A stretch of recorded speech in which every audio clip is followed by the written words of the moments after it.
Fala galera, convidamos todos vocês para a entrevista coletiva ao vivo, logo após o emocionante jogo desta noite. Preparem-se para ouvir diretamente da coletiva, nos acompanhem para uma conversa exclusiva. O palco está pronto, a coletiva está prestes a começar. Vamos direto para lá. Fiador, né? Não ter um atacante de referência, que é o Calleri, nos faz muita falta. Criarmos uma alternativa diferente e no meu modo de ver, funcionar tão bem. Neutralizamos a equipe do Palmeiras nos principais aspectos do adversário, né? Criamos as melhores chances, né, de gol. Então, tudo isso foi muito, muito bom. Claro que a gente veio de uma viagem, de uma recuperação em tão curto tempo, assimilação. Isso mostra o quanto nós temos um grupo comprometido, sólido, consistente, focado naquilo que está sendo proposto, disposto a aceitar as ideias. Com 15, 20 minutos da atividade ainda nós perdemos o Wellington Rato, então mais um fato que nós precisamos ali criar naquele momento. Então, mais do que falar nesse segundo ponto que você me falou do Ramos, eu queria exaltar coletivamente o que foi o jogo do São Paulo hoje. Eu disse no nosso pré-jogo que isso é um ponto importante, né? Não que a gente use a competição estadual como um laboratório, de maneira nenhuma. O São Paulo, em todas as competições, ainda mais um nível de um campeonato como é o Campeonato Paulista, a gente quer sempre ser campeão e estar nas finais, né? E a gente trabalha para isso. Mas claro que a gente se dá ao luxo, em alguns momentos, de experimentar situações para o decorrer da temporada, para a gente entender tudo que nós temos de alternativas, e hoje foi mais uma boa alternativa. Em relação ao Ramos, é difícil eu te falar, né? Acho que até o próprio atleta é difícil falar o quanto ele suporta. Se você falar o quanto ele quer jogar, acredito que na próxima partida ele também queira jogar mais. Se eu pudesse ter o Ramos os 90 minutos, é claro que eu queria. O que você vê, o que o torcedor vê, eu também vejo. E vejo todos os dias. Só que o mesmo cuidado que a gente tem com o Ramos, nós exageramos um pouquinho com o Lucas e perdemos eles por 30 dias. O Ramos não fez a pré-temporada. Então, nós queremos o Ramos mais em campo, mas nós precisamos respeitar o processo do atleta, todo o feedback, né, que é passado, proposto por ele em relação às cargas de treino, aos volumes. Vamos ter agora uma semana aberta, isso vai ser importantíssimo. Talvez com esse período, se ele conseguir fazer todas as sequências daquilo que vai ser proposto, talvez ele melhore ainda um pouco mais. Claro que vai chegar um ponto que ele só vai melhorar jogando. Mas para a gente chegar a esse ponto sem correr risco de perder um atleta como ele, a gente tem que ir com um pouquinho de calma. E nas próximas rodadas, o que foi planejado para ele já está bem definido, de a gente evoluir gradativamente. E aí vai chegar um ponto que vai depender do atleta, o quanto ele suportar em campo, 60, 70, 80 e quando chegar aos 90. E a gente espera que possa acontecer rápido, porque é um cara, tecnicamente, a gente não precisa perder tempo aqui falando do que é o Ramos tecnicamente.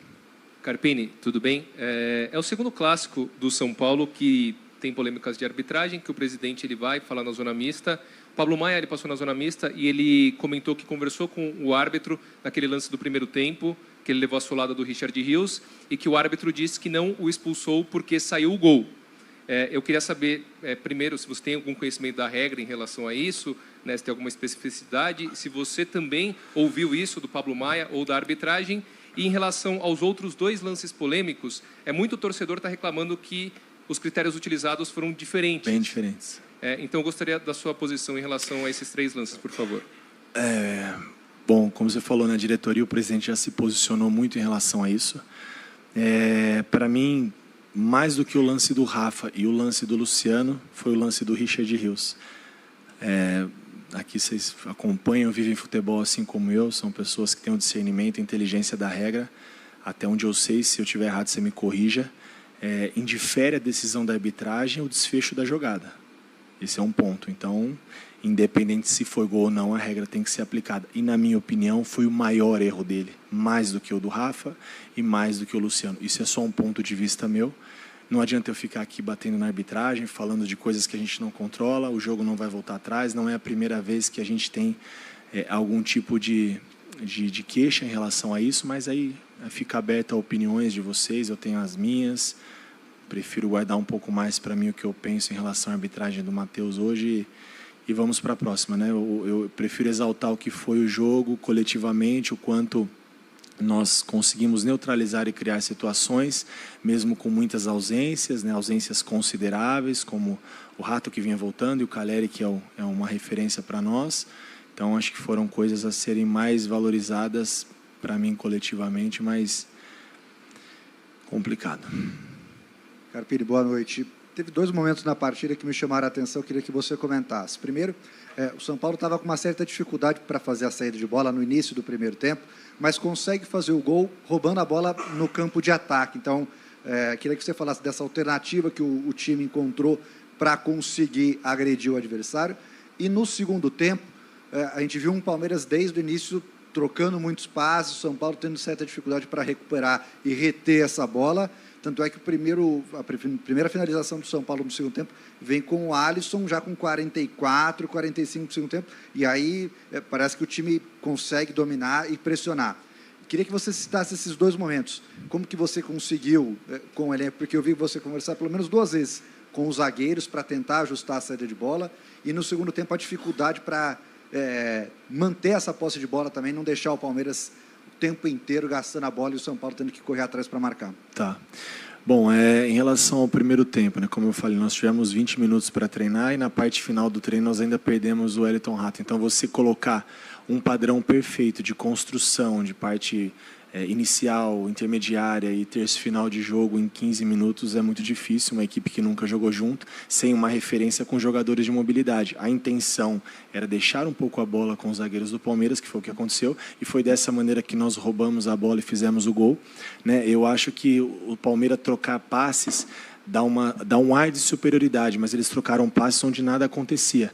Na parte de construção inicial, longe do nosso gol, entre linhas ou próximo do nosso gol, onde representasse algum perigo, não aconteceu. Aí começou a ter um pouco, no meu ponto de vista, né, um pouco de impaciência do Palmeiras e começou a baixar os volantes do lado dos zagueiros, Richard Rios, Aníbal, para pegar a bola lá atrás, onde não acontece nada, digo. Então, para mim, é uma falsa posse de bola. São construções onde também não progride. Não vi uma construção tão efetiva assim, né, um controle de jogo muito menos. E na segunda parte também, se eu não me engano, nós finalizamos antes do Alisson, mas mesmo que, no seu ponto de vista, tenha de maneira assertiva o que você está falando, e eu não sei, estou falando porque eu não me recordo, mas eu acho que teve antes, mas o Palmeiras, se eu me recordo, também teve nenhuma finalização. Então, vale ressaltar que funcionou, que a gente trabalhou, funcionou, que a gente treinou, controlamos bem o jogo, controlamos o Palmeiras, vale se dizer que é um adversário a ser batido, um adversário que os comportamentos e os movimentos dentro de campo são muito sincronizados, porque são 4 temporadas juntos, e nós trabalhamos 15 minutos uma linha defensiva, um padrão diferente, sem referência, com mais mobilidade, encaixou muito bem e nós fomos melhores na partida, na minha opinião.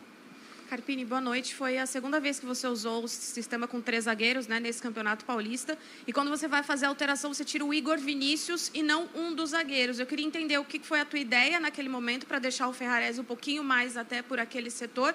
E se era algo que você já tinha imaginado nos treinamentos ou se foi pelo momento do jogo? Não, eu não ia mexer onde para mim estava muito consistente, né? Não tinha por que eu tirar um zagueiro naquele momento do jogo, um jogo controlado, né? Tivemos ali antes se eu não me engano foi antes da finalização do Alisson, um lance, na minha opinião, de penalidade também, que poderia ter sido aplicada a mesma regra no Luciano, então nós estávamos jogando no campo também do Palmeiras. O Palmeiras depois coloca mais um jogador de velocidade, não tem porque eu ficar exposto e correr riscos. Eu acho que não é o empate que nós queríamos a vitória e acho que merecíamos, né? Mas, como eu falei, nem tudo nós conseguimos controlar na partida, o que aconteceu hoje a gente não consegue controlar. Então, a gente, acho que foi muito satisfatório o que nós produzimos e eu não tinha por que mexer numa estrutura que estava muito bem encaixada, onde ele ainda colocou o Lázaro, jogador de velocidade, o Caio, que tem um corredor, Hendrick, que não precisa falar da velocidade, e o Rony. Então, eu iria estar exposto demais. Eu tentei dar um pouco de desafogo pelo lado com o Eric, que fez uma linha de 5 ali e desafogou um pouquinho mais, ao invés de eu abrir mão de um setor onde estava muito organizado. Carpini, boa noite. Pedro Ramiro, da Rádio Bandeirantes. Eu sei que você não quer comentar mais tanto sobre a arbitragem, mas é inevitável te perguntar, porque você é representante do São Paulo na área técnica, e hoje o presidente Júlio Casares disse que chega do Abel apitar o jogo, né? Quanto há de exagero ou calor do momento nessa declaração e quanto que, de fato, ali próximo da área técnica atrapalha a movimentação do Abel Ferreira ali? Bom,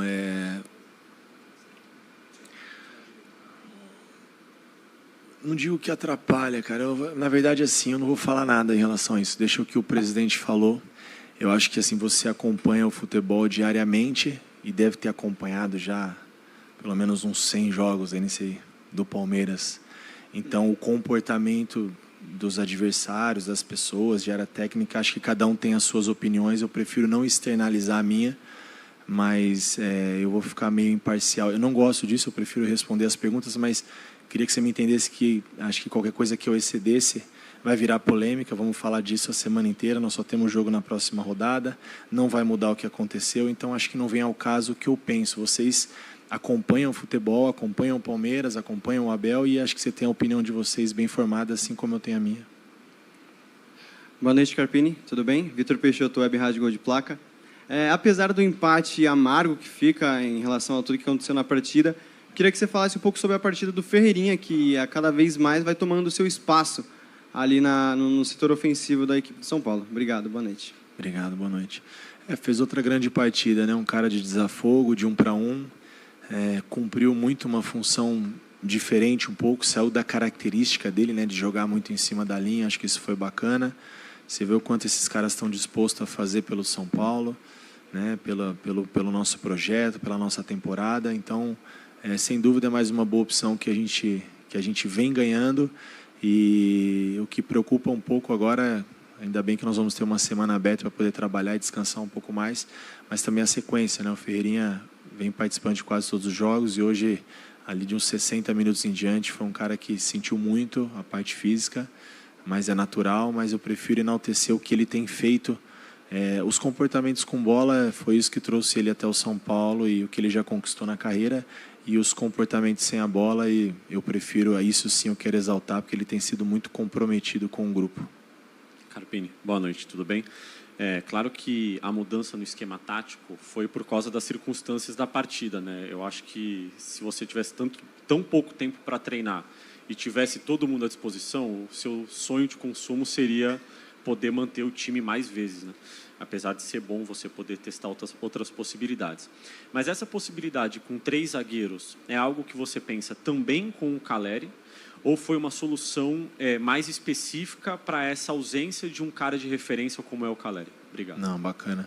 Eu penso também com o Calleri, eu acho que a gente consegue ter uma sustentação, uma saída de bola bem organizada, sem ter que baixar, às vezes, um lateral, um volante para fazer esse terceiro homem e ficar uma distância maior para a gente percorrer, a gente preencher mais o setor de meio para essas segundas bolas, ofensiva e defensiva, com essa saída de 3. É uma alternativa que a gente ganha com certeza, principalmente nesses momentos que a gente tem o Wellington, Igor Vinícius ou o próprio Moreira, que são jogadores de muito corredor, né? muita força ofensiva. Aí eu acho que esse sistema funciona bem com o Calleri também. Nós podemos, com certeza, usar, porque é um cara que, além de brigar muito, de tirar bem essa primeira pressão, essas bolas elas vão, teoricamente, né, elas passem com mais frequência na frente da área e a gente tem um pouco mais de presença. Eu acho que tem os prós e os contras disso. Hoje, com um time de mais mobilidade, a gente perde um pouco essa presença diária, né? O Luciano, por mais que ele é ali um segundo atacante, fica próximo da área, não é igual. O Ferreira também não. O Lucas chega um pouquinho mais de trás. Foi muito bom o que eles fizeram, mas é uma situação que a gente também pode ter essa alternativa, sim, com o Calleri. E eu acho que vai ficar bom. Carpini, boa noite. O Pablo Maia recebeu cartão amarelo, está suspenso, não joga o próximo jogo, o último jogo, né, a rodada decisiva, valendo classificação para o mata-mata. E o Luiz Gustavo está lesionado. Em tese, você não tem um primeiro volante à disposição, mas eu queria saber de você qual que é a sua ideia para o meio-campo do São Paulo, já visando o Ituano. O Alisson e o Pablo Maia são 2 jogadores que marcam, mas também jogam, não tem essa de primeiro e segundo volante. Qual que é a sua ideia para armar esse meio-campo?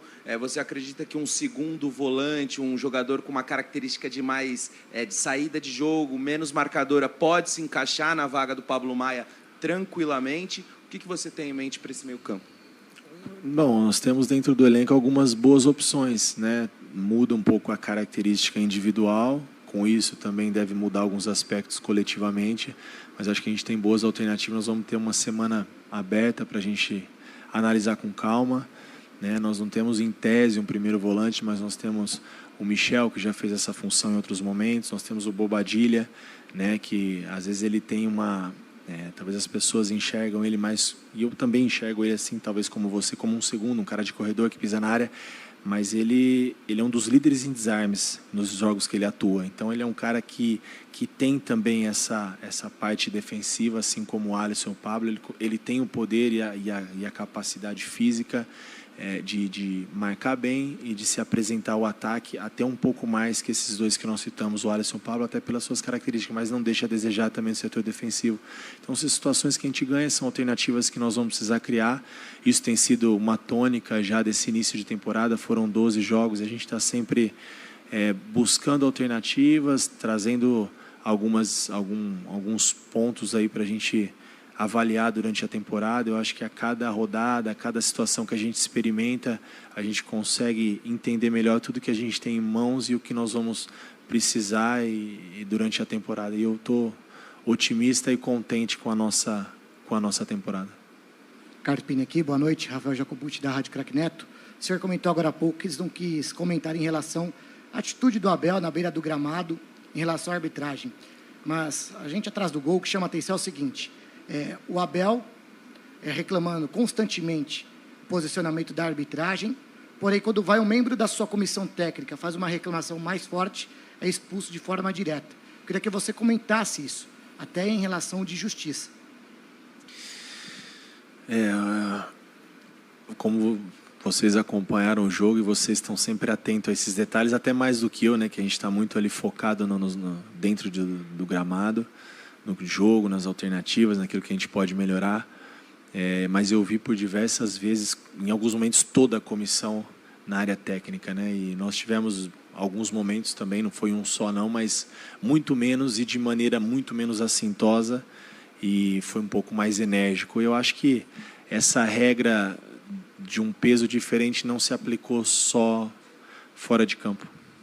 Você me entende?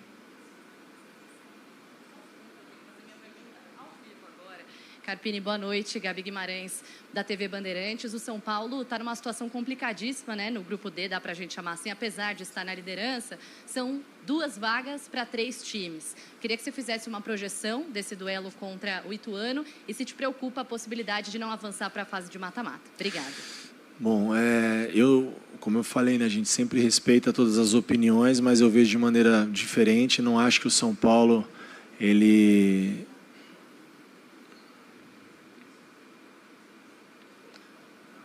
eu não acho que acho que eu não terminei a dela ainda.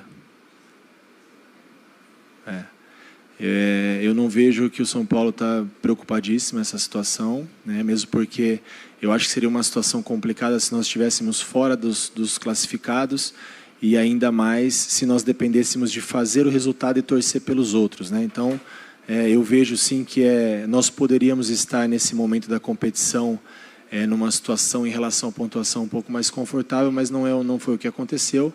E aqui a gente procura soluções, não ficar potencializando coisas que não aconteceram. Então, mais uma vez, eu acho que a situação ela não é desesperadora, muito pelo contrário. Nós temos uma temporada pela frente, muita coisa boa sendo produzida, olhando, vendo, observando, testando, ajustando, melhorando. Eu acho que esse é o caminho para a temporada do São Paulo. E como eu disse, avançar a próxima fase da competição depende só do São Paulo. Nós dependemos de combinações de resultados. Então, eu não vejo de maneira complicadíssima. Eu vejo que é um grupo mais difícil da competição e é uma disputa acirrada. Não tem nada garantido, está tudo em aberto, com 3 equipes que vêm apresentando um bom futebol. Aqui, Carpini, tudo bem? Gabriel Rigoni, da TV Globo. Está se encerrando nessa semana a janela de transferências. Queria que você primeiro fizesse uma análise da janela de São Paulo até aqui e se você ainda espera por algum reforço a mais até o dia 7. A gente tem trabalhado, né, muito também em relação a essas possibilidades, mas até então não nada de alguma situação encaminhada, né? Conseguimos concluir a situação do André, que eu acho que foi uma disputa que o São Paulo foi muito competente, né? Porque envolviam outras equipes também com interesse no atleta, e ele está muito feliz aqui, a gente está feliz também com a chegada dele. Ainda tem algumas situações, como eu já apontei em outros momentos, que a gente entende uma necessidade. A gente já falou de um zagueiro canhoto, de mais um lateral. O Wellington está sobrecarregado. O Patrick tem entrado e tem atuado também muito bem. Tem sido uma boa surpresa esse jovem, apesar de fugir um pouco da característica em alguns momentos do jogo e ser um pouco diferente do Wellington. Não que eu ache isso ruim, mas talvez seja uma situação que, se tivesse alguma oportunidade no mercado, talvez o São Paulo faria o esforço dentro das condições, mas a gente não está com toda essa intensificação, essa intensidade nas buscas, né? Se surgir uma boa oportunidade, nós temos sim algumas carências, assim como todos os clubes, né? Carpini, boa noite. Fugindo um pouco do jogo, que eu acho que você já secou bastante, queria que você falasse um pouquinho sobre o Campeonato Paulista. Claro que todos os clubes assinaram, concordaram da forma que ele é, como ele é montado, tabela e tudo mais. Até o formato é pensado atualmente para reduzir o número de data, que é pesado, é um calendário chato do Brasil, né? Muita gente reclama. Mas eu queria que, não porque o São Paulo está nesse grupo mais complicado, mais difícil, né? Com mais equipes de nível buscando os pontos, mas talvez para fazer uma reflexão para o futuro, para os próximos campeonatos, se essa forma te agrada, como é feito o campeonato, a tabela, por exemplo, a Portuguesa já classificada com 10 pontos, São Paulo ainda não, né, e com muito mais pontos. Queria que você secasse um pouquinho mais para levantar esse debate para as próximas temporadas. Sim. Eu prefiro assim tomar um cuidado para levantar esse debate nesse momento, para não soar como um pretexto para a gente ainda não ter alcançado o objetivo da classificação. É o grupo mais disputado, é o grupo que mais somou dentro da competição. Duas equipes também, né? O São Bernardo e o Novo Horizontino são duas equipes muito qualificadas, que têm um padrão já de 2 ou 3 temporadas juntos e bem definidos. Então, é uma disputa acirrada e ela encontra-se aberta até o último momento da competição. Nós estamos na 11ª rodada. Por uma rodada só o São Paulo não teve entre as duas equipes.